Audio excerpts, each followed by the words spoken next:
নমস্কার বন্ধুরা, এই মুহূর্তে তোমাদের সকলের জন্য একটি বিরাট সুখবর। কলেজে ভর্তি হওয়া নিয়ে সরাসরি দুটো নোটিফিকেশন জারি হয়েছে। একটা হচ্ছে যারা যারা কলেজে ইতিমধ্যেই চান্স পেয়ে গেছে এবং যারা যারা এখনো পর্যন্ত কলেজে অ্যাডমিশনের চান্স পায়নি, যাদের মেরিট লিস্ট 1-এ নাম উঠেছে এবং যাদের মেরিট লিস্ট 1-এ নাম ওঠেনি, দুটোর ক্ষেত্রে কিন্তু বড় সুখবর দিয়েছে সরাসরি উচ্চ শিক্ষা দপ্তরের তরফ থেকে। তাই বর্তমানে যদি তোমাদের কলেজে মেরিট লিস্টের নাম না উঠে থাকে, আর কিন্তু কোনো চিন্তার কোনো কারণ নেই, কারণ এই মুহূর্তে বিরাট একটা ঘোষণা করে দেওয়া হয়েছে। যতজন ক্যান্ডিডেট ইতিমধ্যে অ্যাপ্লাই করেছে সবাইরই কিন্তু কলেজে ভর্তি হওয়ার সুযোগ কিন্তু করে দেবে উচ্চশিক্ষা দপ্তর। সেই নিয়ে বড় আপডেট উঠে এসেছে এবং তার সাথে বর্তমানে যারা যারা ফার্স্ট লিস্টে নাম উঠে গেছে, যারা ইতিমধ্যে পেমেন্ট করে দিয়েছো, provisional admission confirmation certificate generate করে দিয়েছো, তাদের কিন্তু সরাসরি 3টে কাজ করতে হবে। তাদের প্রথমেই দেখে নাও, একটা নোটিফিকেশন জারি হয়েছে WB ক্যাপের তরফ থেকে এবং সেখানে স্পষ্টত জানানো হচ্ছে 6/8/2024 মধ্যে তোমাদের ফিজিক্যাল ভেরিফিকেশন করে নিতে হবে এবং উইথাউট ফিজিক্যাল ভেরিফিকেশন কোনো ক্যান্ডিডেটকেই কলেজে অ্যাডমিশন দেওয়া হবে না, তাদের অ্যাডমিশন ক্যান্সেল করে দেওয়া হবে, স্পষ্টত কিন্তু জানিয়ে দেওয়া হয়েছে। দ্বিতীয় নম্বর পয়েন্টে বলে দেওয়া হয়েছে কলেজে অ্যাডমিশন করতে গেলে তোমাদের প্রপার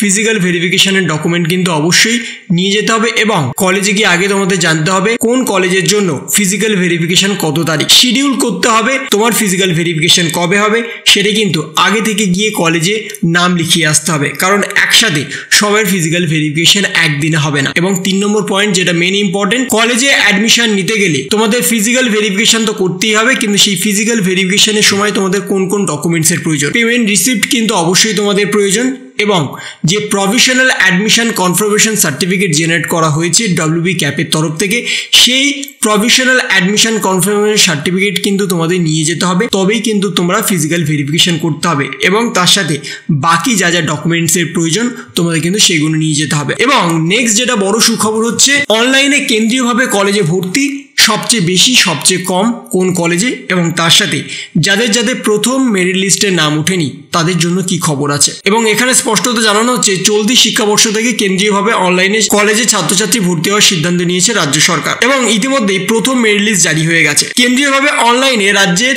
কলেজে কলেজে প্রথম রাউন্ডে শেষ কত ভর্তি হয়েছে, উচ্চশিক্ষা দপ্তরের পরিসংখ্যান অনুযায়ী প্রথম রাউন্ডে শেষ রাজ্যের কলেজে ভর্তি হওয়া হয়েছে 3,61,384 জন, যার মধ্যে সবচেয়ে বেশি আছে BA কোর্সের ভর্তির পড়ুয়ারা। 2,76,537 জন পড়ুয়া BA কোর্সে ভর্তি হয়েছে। BSc কোর্সে হয়েছে 48,405 জন, বিকমে ভর্তি হয়েছে 36,462 জন। ফার্স্ট রাউন্ডে এদের নাম উঠেছে এবং ইতিমধ্যে তারা ভর্তি হয়েছে এবং সবচেয়ে বেশি মাল্টি ডিসিপ্লিনারি কোর্সে ছাত্রছাত্রী ভর্তি হয়েছে। 84,835 জন ছাত্র মাল্টি ডিসিপ্লিনারি কোর্সে ভর্তি হয়েছে এবং সবচেয়ে বেশি দেখা গেছে উত্তর দিনাজপুর ইসলামপুর কলেজে প্রথম রাউন্ডে শেষ ছাত্রছাত্রীরা ভর্তি হয়েছে। 2,935 জন ছাত্রছাত্রী প্রথম রাউন্ডে শেষ ভর্তি হয়েছে ওই কলেজে। সব থেকে কম ভর্তি হয়েছে দার্জিলিং এর সোনাডা ডিগ্রি কলেজে। এবার আসি যাদের যাদের প্রথম রাউন্ডের নাম ওঠেনি তারা এখন কি করবে। তাদের জন্য বড় সুখবর যে তাদের জন্য দ্বিতীয় এবং তৃতীয় রাউন্ডে কাউন্সেলিং হবে। সেক্ষেত্রে ছাত্রছাত্রীদের কাছে বড় কিন্তু সুযোগ থাকবে কলেজে অ্যাডমিশন নেওয়ার জন্য।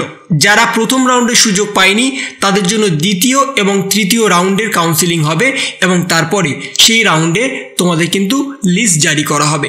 তোমরা কিন্তু সরাসরি WB ক্যাপ ওয়েবসাইটে গিয়ে লগ ইন করে তোমরা দেখতে পারবে যে তোমাদের নাম সেকেন্ড রাউন্ডে উঠেছে কি, অথবা যদি সেকেন্ড রাউন্ডের নাম না ওঠে চিন্তার কোনো কারণ নেই, তৃতীয় রাউন্ডে নাম কিন্তু উঠবে। কারণ তোমরা বর্তমানে জানো যে সংখ্যক ছাত্রছাত্রীরা অ্যাপ্লাই করেছে তার থেকে বেশি সংখ্যক কলেজে সিট কিন্তু ফাঁকা পড়ে আছে। তাই কলেজে ভর্তি হওয়ার ক্ষেত্রে তোমাদের 2024 সালে কোনো অসুবিধা হবে না। যদি কোনো কারণে তোমরা আপগ্রেডেশন করতে চাও সেক্ষেত্রেও কিন্তু তোমাদের বড় সুযোগ দেওয়া হচ্ছে, কারণ কলেজে ইতিমধ্যে প্রচুর সিট আছে, তাই সিট নিয়ে চিন্তা করার কোনো কারণ নেই। হয়তোবা তোমাদের প্রেফারেবল কলেজে তোমরা ভর্তি হতে পারবে না যারা ফার্স্ট রাউন্ডে যেতে পারোনি, কিন্তু তোমাদের কাছে অপশন থাকবে যে তোমরা দ্বিতীয় বা তৃতীয় রাউন্ডে বাকি যে তোমরা প্রেফার দিয়েছো সেই কলেজে অ্যাডমিশন নেওয়া। তাই 2024-এ যারা যারা এখনো পর্যন্ত ফার্স্ট রাউন্ডে চান্স পাওনি তাদের জন্য এখনো দুটো কিন্তু রাউন্ড হবে, তাই সেই দুটো রাউন্ডে তোমাদের নাম অবশ্যই আসবে, সেই নিয়ে আর কিন্তু কোনো চিন্তা করার কারণ নেই। এবং উচ্চশিক্ষা দপ্তরের তরফ থেকে একটা বড় কিন্তু আপডেট দিয়ে দিয়েছি ইতিমধ্যে। তাই 2024 সালে তোমাদের কলেজে ভর্তি হওয়ার ক্ষেত্রে